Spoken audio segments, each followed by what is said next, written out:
gente vai falar agora de um assunto muito importante, porque todo mundo, um dia na vida, já teve ao menos algum pensamento compulsivo, tá?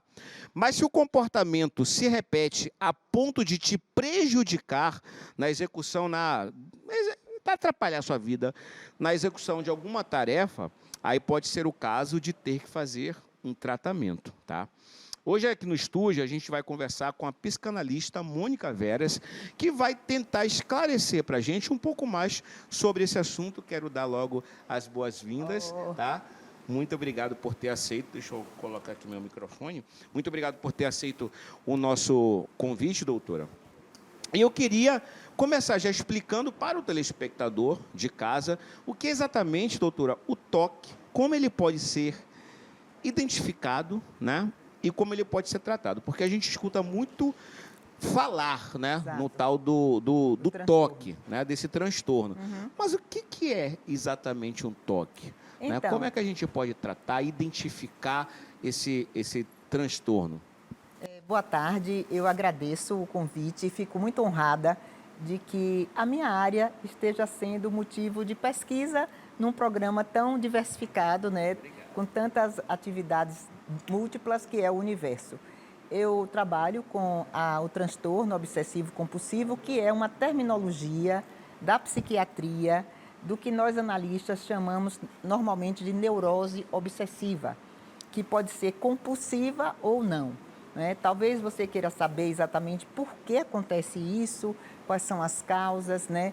E realmente a gente tem que fazer não sei se vou poder falar quanto tempo, mas esse transtorno ele acomete muitas pessoas no dia a dia e principalmente na pandemia. A pandemia desencadeou bastante o toque. Isso, doutora, o que é? Porque às vezes a gente acha que não é o toque, o transtorno, e é. E às vezes a gente acha que é e também não é. Não é isso? Exatamente. Quando a gente fala em toque, a gente imagina logo aquela pessoa que tranca a porta várias vezes e fica naquilo, meu Deus, será que eu tranquei mesmo? Aquela pessoa que anda pela rua, não posso passar na linha e tal. Então, de uma forma mais clara, Sim. né?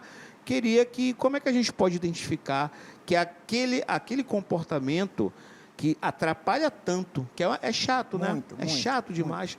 Como a gente pode identificar que trata-se do toque? Na realidade, eu estou percebendo que o seu interesse é saber o que é dentro da normalidade, Isso, não é? exatamente. O que é que seria uma coisa natural, de alguém muito preocupado com os detalhes, que não deixa a porta fechada e aberta e vai lá ver se está fechada, olha embaixo da cama para ver se tem alguma coisa fora do lugar. Aquela pessoa muito organizada, muito sistemática, e o que se transforma num ritual obsessivo. Tá? Então, para início de conversa, eu gostaria de falar que primeiro é o pensamento, a ideia obsessiva. A pessoa tem aquela ideia intrusiva, sabe, aquela ideia que atrapalha, você está feliz, aí vem aquela ideia que vai acontecer uma catástrofe. Sempre que o que está por trás disso é o medo de acontecer uma tragédia com alguém que você ama, ou seja, e a pessoa começa a fazer uma relação mágica entre determinada atitude que seria uma espécie, vamos dizer assim, supersticiosa, de que se eu fizer tal coisa, isto não vai acontecer.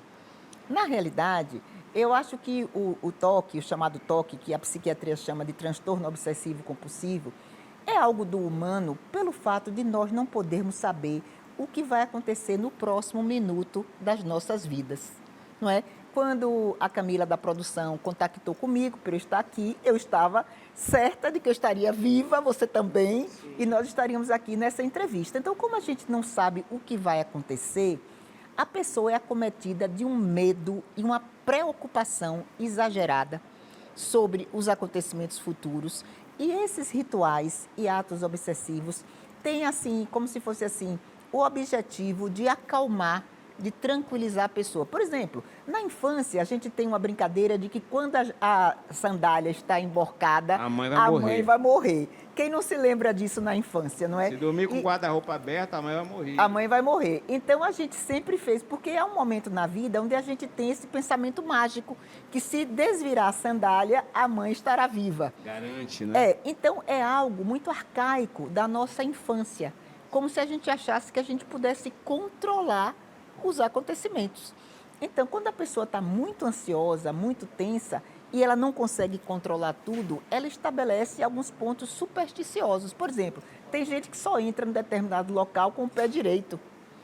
Né? Tem gente que vai visitar alguém e diz assim, não, não, deixe você abrir a porta, senão não volto. Verdade. Essas coisas que a gente faz normalmente, não passar por baixo de uma escada, se vê um gato preto, é sinal de azar. Então, tudo isso tem a ver com esse comportamento humano de não saber o controle das situações. Agora, quando isso se torna um processo psicopatológico, uma doença, não é? Por exemplo, a pessoa passa 3 horas arrumando tudo em casa para poder sair e é tomado por uma angústia se não deixa tudo organizadinho como deveria ser. As roupas, degradê, da mais escura até a mais clara, tudo tem que ficar extremamente organizado, extremamente em ordem, com a fantasia de que se alguma coisa sair do lugar, uma tragédia acontece, aí já existe uma exacerbação da questão obsessiva, entenderam? Tem algo que é natural, mas tem algo que já ultrapassa e a pessoa não tem paz. É isso, na verdade, a gente fala assim, até muitas pessoas levam até a graça, né? Acha engraçado, na chacota, isso é bobagem, isso é besteira, e não, né? É uma doença. Eu queria já entrar, doutora, sim, já na parte mais séria, mais pesada da coisa. Né? A gente fala aqui do toque, da porta que trancou, das coisas desviradas, das coisas organizadas. Só que isso pode ir caminhar para uma parte mais nociva aí, não? Completamente. Eu acho que chega a um ponto que o processo psíquico incapacita a pessoa para a vida cotidiana. Porque ela está tão tomada, porque assim, começa com o pensamento obsessivo, vai até o ato obsessivo e evolui para os rituais. Os rituais são tão intensos que é impossível a pessoa viver normalmente, porque ela gasta muito tempo fazendo os rituais. Isso atrapalha a vida familiar, a vida profissional, a vida afetiva, então se torna o chamado toque e precisa de psiquiatria, muitas vezes uma ajuda medicamentosa, e um processo de escuta, né? Eu, como sou realmente identificada com a psicanálise ou qualquer outra psicoterapia que realmente ajude a pessoa a desfazer esse link entre os rituais e os acontecimentos nefastos. Ótimo.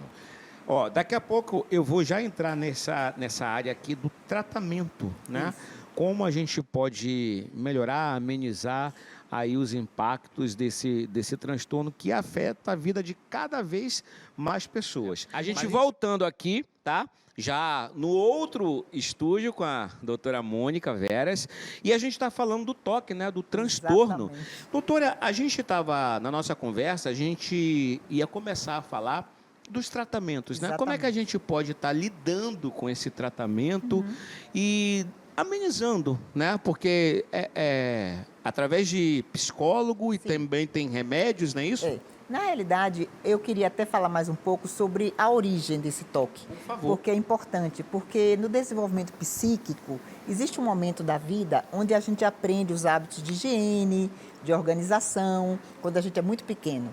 E essa psicopatologia remete a um excesso de organização e limpeza também. Não é só os rituais, é aquilo tudo muito organizado, muito limpo. Caso contrário, a pessoa não se sente bem. Então, a psicanálise trabalha com um método que é a cura pela fala. A pessoa vai se curar podendo falar para o especialista, né, o analista, todo um pouco da sua história. E o analista aí intervindo os pontos que levaram, né, como hipótese, a desencadear essa patologia.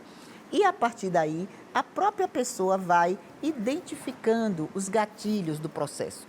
É um processo que não é imediato, mas é um processo que exige a confiança no analista, que a gente chama de uma boa empatia, uma boa transferência.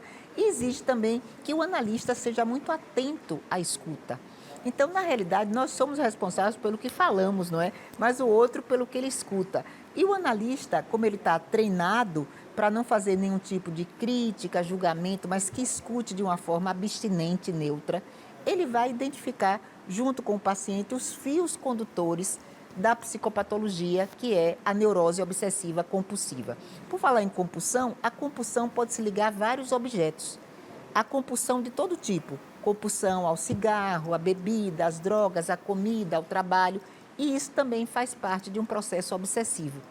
Então, exatamente, nós estamos até dando um curso sobre as compulsões, né? Eu e uma colega, vou botar aqui no meu canal, Mônica Veras, psicanalista, eu também tenho um canal no YouTube, que é Escutando o Humano, né? Virei uma identidade digital na terceira idade e foi uma grande revolução, porque me ajudou muito. Essa questão da compulsão é um assunto muito delicado. Muito. E que as pessoas não dão a real importância que deve ser dado. E né? tem que dar. As pessoas vão deixando isso para lá e isso pode se tornar uma bola de neve e ter consequências terríveis lá na frente. E levar a óbito. Existe uma compulsão que nem todo mundo conhece, que é compulsão à água. Há pessoas que bebem tanta água que podem entrar em falência dos órgãos. Meu Deus Imagine do céu. que a potomania, potos em grego é água, é a pessoa compulsiva por beber litros e litros d'água. Então, tudo que é excesso, Alex, é nocivo. A diferença entre o remédio e o veneno é a dose. Entende? A gente tem que beber água, 2 litros por dia, mais 4, 8, 10, 12 litros. Desequilibra o equilíbrio do potássio e a pessoa pode vir a morrer. Tudo que é excessivo, até o amor. Você se lembra daquela minissérie Mulheres que Amam Demais? É isso mesmo. Então, tudo pode ser excesso. E na questão obsessiva, a compulsão pode ser consequência do toque. É isso mesmo. Olha, nessa conversa aqui, muito bacana e esclarecedora que a gente está tendo com a doutora Mônica, tá? A gente vai num rápido intervalo. Olha que imagem, gente. Nossas câmeras ao vivo espalhadas pela cidade. Mas não sai daí não, que a gente volta já já. Sim, rapidinho. Tá ok. Tá ok. Tá, conta aí, Leque.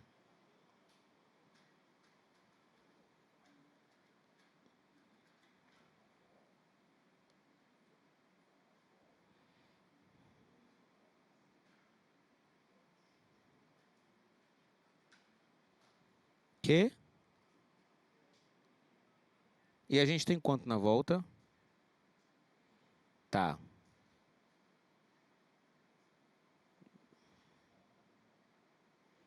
E aí já manda pra banda. Aqui só vai voltar só pra dar a rede social. Ixi, e vai dar? Não. Como é? Massa. Aí você dá sua rede social. Tá. Neuza o quê? Fica gravado. Vai te dar tudo, vai mandar o corte pra você. Fale com Camila que ela te manda tudo. Não, Neuza. De volta ao Vivaço, já agradecendo aqui a nossa psicanalista, Mônica Veras. Muito obrigado, viu, doutora? Eu queria que você deixasse o seu contato para quem quiser entrar, para conhecer melhor seu trabalho, suas lives, enfim. O meu Instagram, que é Mônica Veras Psicanalista, e no YouTube eu tenho um canal que é Escutando o Humano, Mônica Veras Psicanalista. Faço muitas lives, inclusive sobre as questões das psicopatologias contemporâneas.